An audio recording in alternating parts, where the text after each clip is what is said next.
Perkenalkan, nama saya Fenianti Mariovita Evi, NIM 20120075, kelas B dari Prodi Teknik Informatika Strata 1.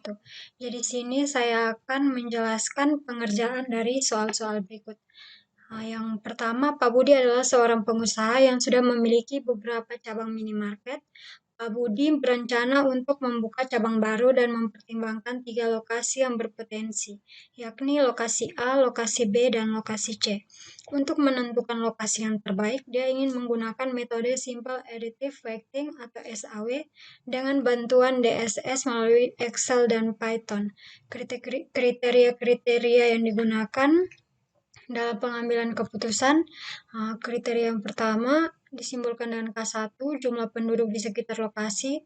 Kemudian K2, jarak dari lokasi lainnya yang sudah ada. K3, tingkat persaingan dengan minimarket lain. Dengan skala 1-10, di mana 1 adalah persaingan rendah dan 10 adalah persaingan tinggi. Kemudian keempat, kemudahan akses lokasi dengan skala 1-10, di mana 1 sulit diakses dan 10 mudah diakses. Kemudian bobot untuk masing-masing kriteria. Bobot yang pertama disimbolkan dengan W1, yaitu 0,40 jumlah penduduk. Kemudian W2 0,10 untuk nilai bobot dari jarak dari lokasi lain. Kemudian W3 0,30 tingkat persaingan dari kriteria ketiga. Kemudian W4 0,20. Ini data untuk masing-masing lokasi. Kita langsung saja ke DSS-nya. Yang pertama, perhitungan Excel.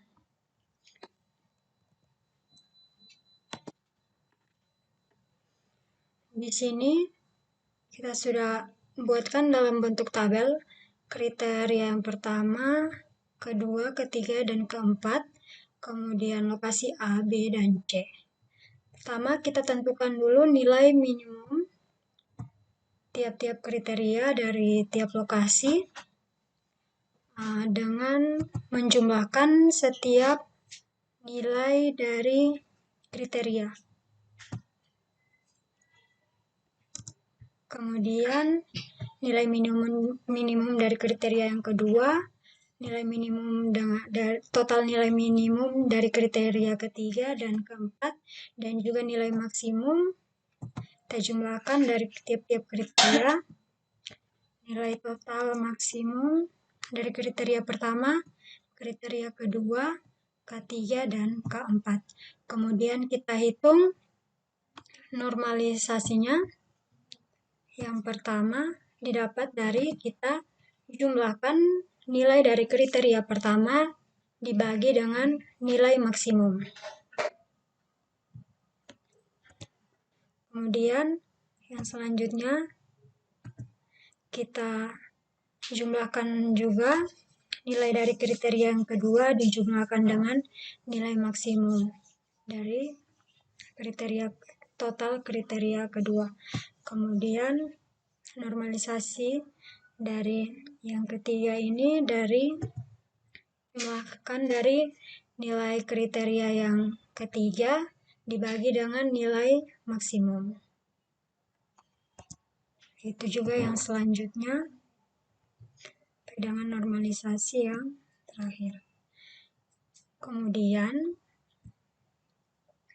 hasilnya ini untuk kita mendapatkan lokasi terbaik, kita hitung.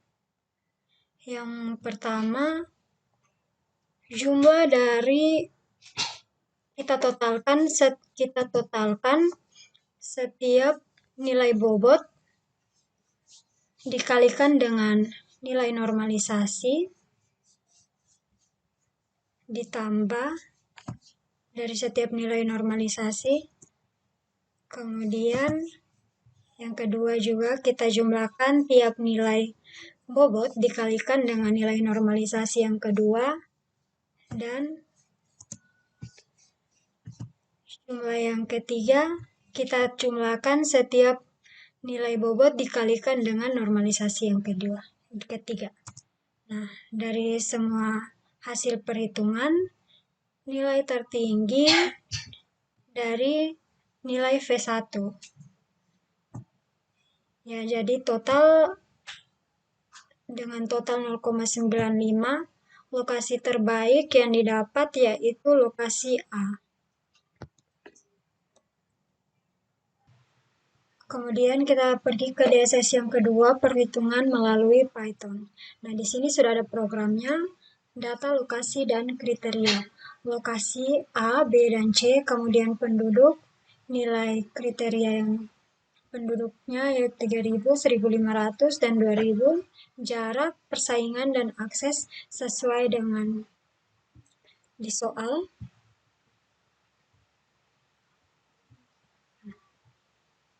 Ini.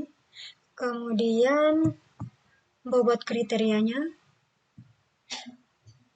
0,40, W2 0,10, W3 0,30, dan W4 0,20. Kemudian program menghitung nilai total untuk setiap lokasi, di mana nilai total sama dengan for i in range, total sama dengan penduduk dikali dengan bobot, nilai bobot yang pertama, kemudian jarak dikali dengan nilai bobot kedua, ditambahkan dengan persaingan K3 dikalikan dengan nilai bobot ketiga, kemudian akses K4, kriteria keempat dikalikan dengan nilai bobot keempat. Kemudian program menentukan lokasi yang terbaik. Lokasi terbaiknya sama dengan lokasi nilai total dikali dengan indeks dikalikan dengan jumlah nilai total. Kemudian didapatkan nilai terbaiknya, kemudian program menampilkan hasil perhitungan metode simple additive way. Kita langsung saja running.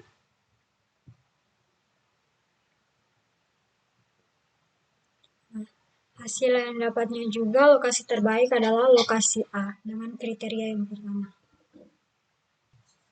Kita ke soal yang berikutnya.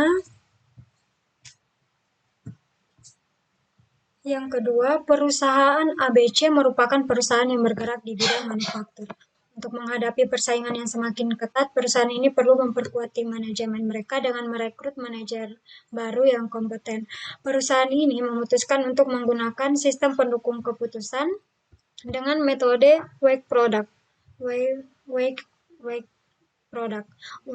untuk menentukan kandidat terbaik. Nah, terdapat 4 kandidat yang akan dinilai berdasarkan 5 kriteria. Kriteria pertama disimbolkan dengan K1, yaitu pengalaman kerja dalam tahun. Kemudian kriteria kedua, keterampilan berkomunikasi dengan skala 1-10. Kriteria ketiga, keterampilan manajerial dengan skala 1-10 juga. Kemudian kriteria keempat, kemampuan analitis. Kriteria kelima, pendidikan, nilai konversi. S1 sama dengan 1, S2 sama dengan 2, dan S3 sama dengan 3. Kemudian di sini bobot kriterianya W1 disimbolkan dengan bobot kriteria yang pertama W1 yaitu 0,30, W2 0,25, W3 0,20, W4 0,15, dan W5 0,10. Data nilai kandidat ABC dan D berdasarkan kriteria berikut. Selesaikan menggunakan metode weighted product untuk hitungan manual Excel dan aplikasi Python. Kita langsung ke perhitungan Excel-nya. Nah, di sini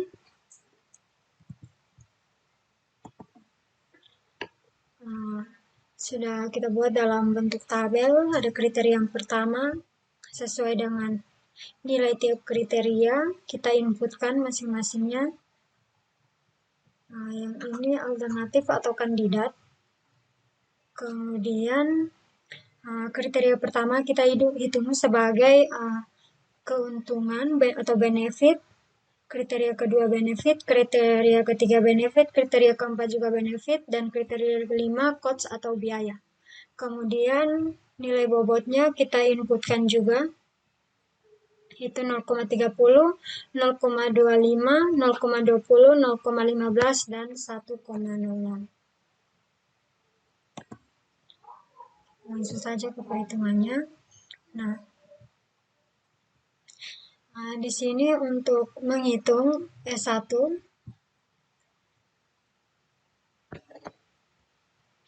untuk mencari nilai vektor ini, kita harus menghitung dulu, mencari nilai WP-nya, weight product, dengan kita mengkalikan setiap nilai dari kriteria dari kandidat yang pertama, kita pangkatkan dengan nilai bobot.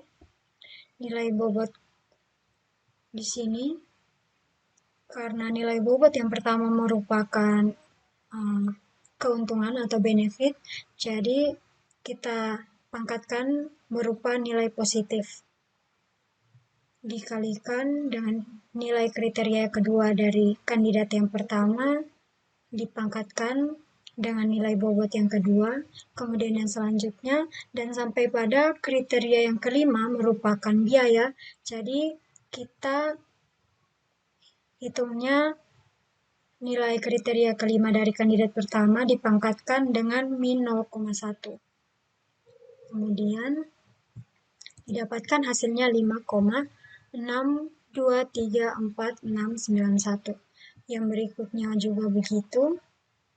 Kemudian kita menghitung nilai vektor untuk perankingan hasilnya. Di sini perhitungannya nilai dari vektor pertama dibagi dengan nilai vektor pertama ditambahkan nilai vektor ditambahkan dengan nilai vektor yang pertama ini kita dapatkan dari menghitung nilai S1 yang pertama ini yang sudah kita totalkan 5,6234699 dibagi dengan nilai S yang pertama, kemudian ditambahkan dengan nilai S kedua, S ketiga, dan S keempat. Kita jumlahkan semua, kemudian dibagi dengan 5,62346. Maka dapat hasilnya 0,2692539 dan berikutnya juga seperti itu. Dari total hasil nilai vektor untuk perankingan terdapat nilai V2 nilai V3 yang tertinggi 0,2724478 yaitu kandidat yang ketiga, kandidat C. Kita ke perhitungan Python-nya, ke program. Di sini data kandidat dan kriteria. Program input kandidat A, kandidat B, kandidat C, dan kandidat D. Kemudian kriteria yang kedua, pengalaman kerja dengan memasukkan inputan bobot dari kriterianya. Kemudian bobot ketiga, keterampilan komunikasi. Keempatnya, keterampilan manajerial, kemampuan analitis, dan pendidikannya.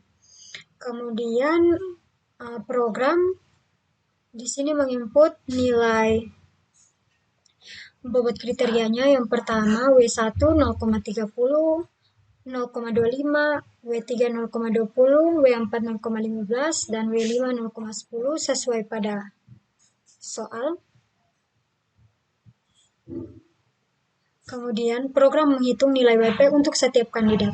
Nilai WP sama dengan range, length kandidat, pengalaman kerja, dikalikan dengan bobot nilai, kemudian dikalikan dengan keterampilan, dipangkatkan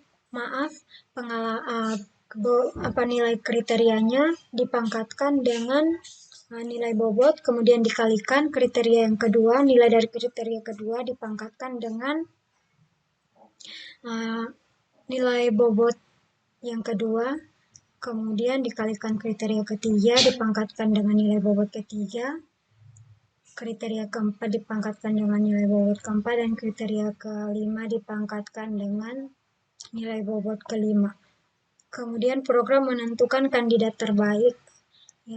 Kandidat terbaik sama dengan kandidat dihitung nilai WP-nya dikalikan dengan indeks jumlah nilai dari WP. Kemudian didapatkan nilai terbaiknya, nilai tertingginya. Kemudian program menampilkan hasil perhitungan metode weight product dan program menentukan kandidat terbaik. Kemudian kita run. Kandidat terbaik adalah kandidat C.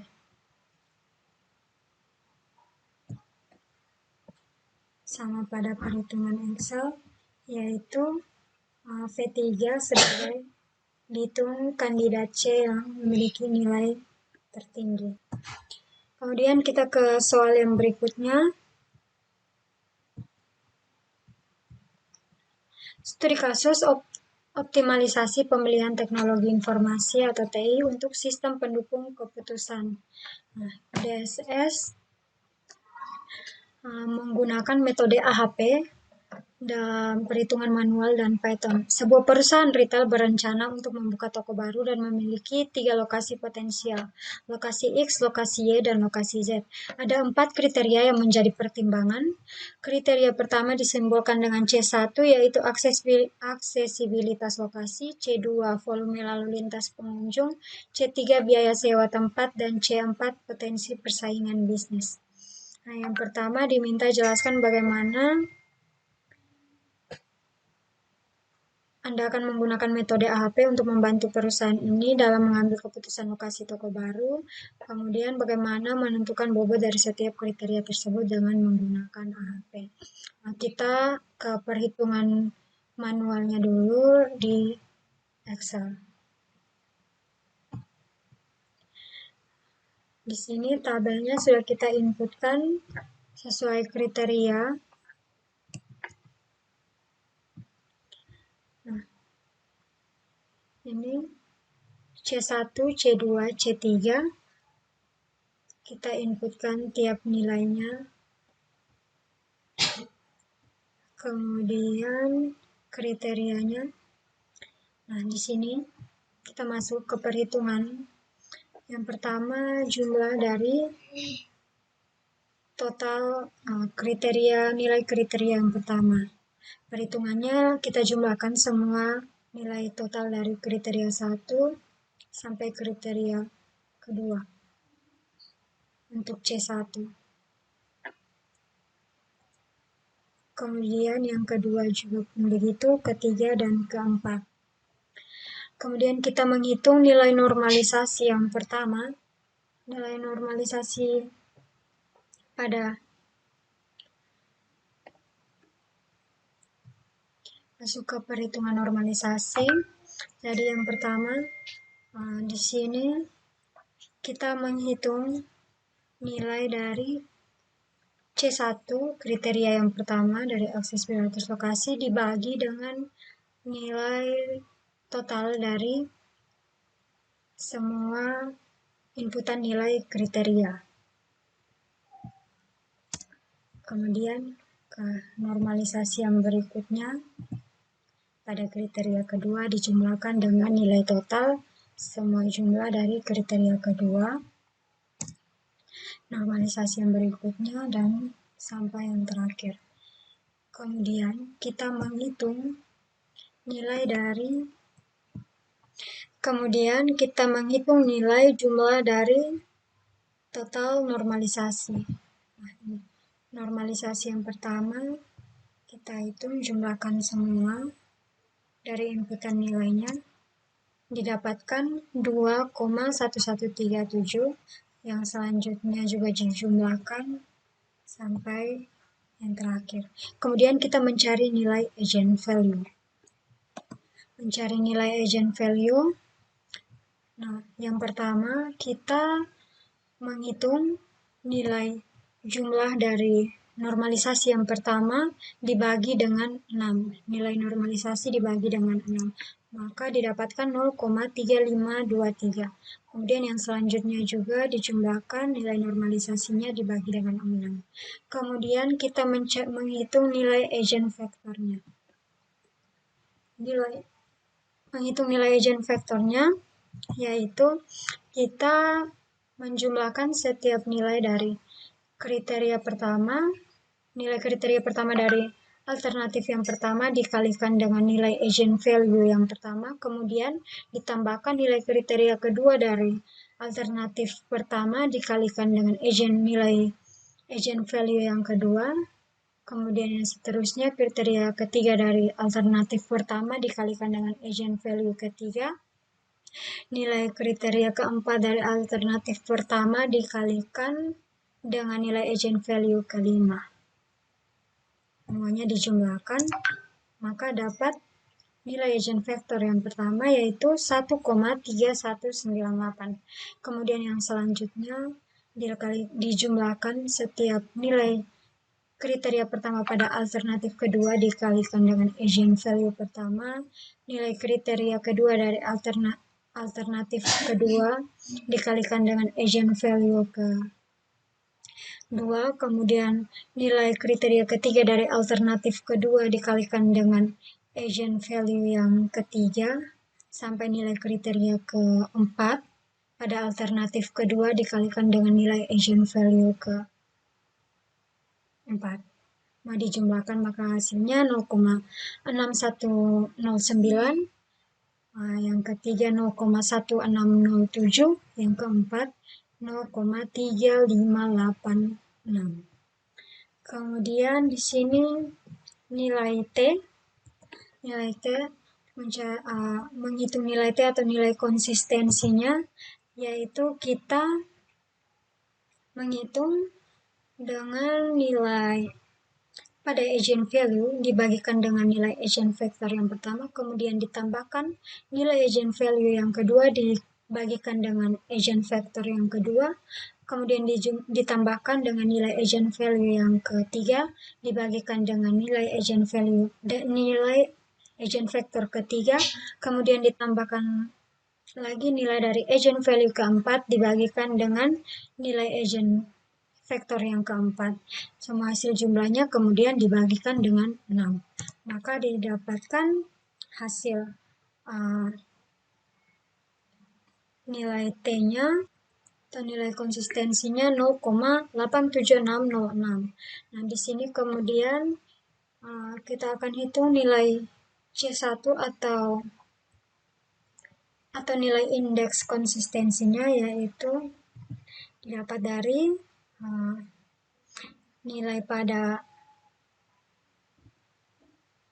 nilai konsisten yang sebelumnya kita hitung 0,87606 dikurang dengan 6, kemudian dibagikan dengan 6 dikurang dengan 1. Maka mendapatkan hasilnya nilai indeks konsistennya yaitu min 1,0248. Kemudian nilai randomnya, karena di sini kita memiliki 4 kriteria, maka nilai randomnya yaitu 0,9. Kemudian untuk mengetahui nilai konsistennya, di sini kita akan menghitung dengan nilai indeks konsisten dibagi dengan nilai random. Maka hasil yang didapat yaitu min 1,1387 kurang dari sama dengan 0,1, hasilnya konsisten. Kita langsung saja ke program. Di sini program menginput matriks perbandingan berpasangan untuk kriteria, kemudian menginput matriks perbandingan berpasangan untuk lokasi, kemudian menghitung eigenvalue dan eigenvektor untuk kriterianya. Di sini, kemudian program menghitung eigenvalue dan eigenvektor untuk lokasinya, kemudian program akan menampilkan bobot kriteria dan lokasi. Langsung saja kita running.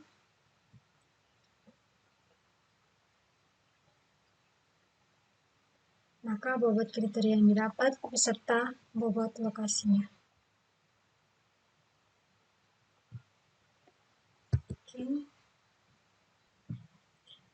Oke, kemudian kita ke pertanyaan yang berikutnya. Ini kita menghitung nilai perbandingan menentukan bobot kriteria dengan metode eigenvector, pengecekan konsistensi matriksnya. Kemudian kita masuk keputusan dan analisis sensitivitas.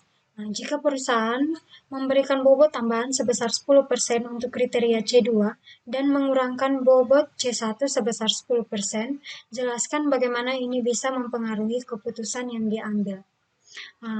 Jika perusahaan memberikan bobot tambahan sebesar 10% untuk kriteria C2 dan mengurangkan bobot C1 sebesar 10%,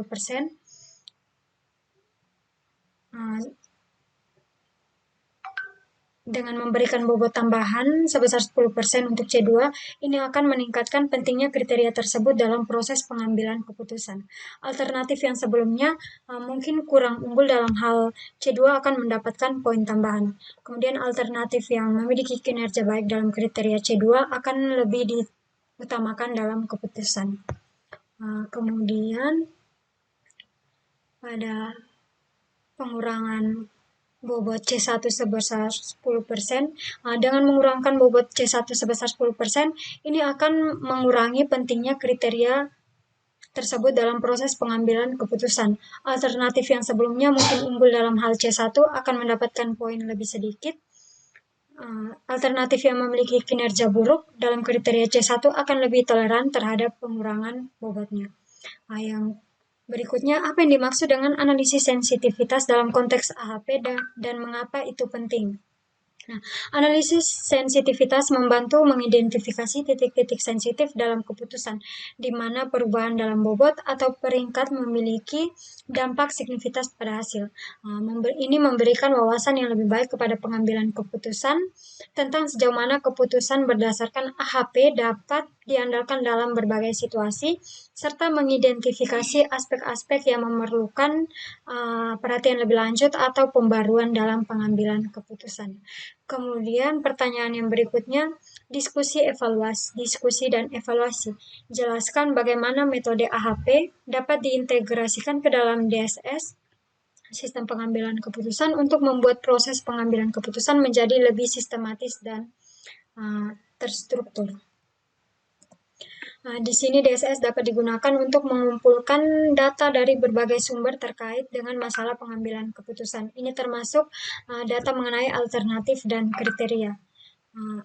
Dalam DSS, pengguna dapat merinci dan mengevaluasi kriteria yang relevan untuk masalah. Perangkat lunak AHP terintegrasi, mengintegrasikan perangkat lunak atau algoritma AHP ke dalam DSS. Dalam DSS ini bisa berarti memiliki modul AHP yang dapat digunakan oleh pengguna.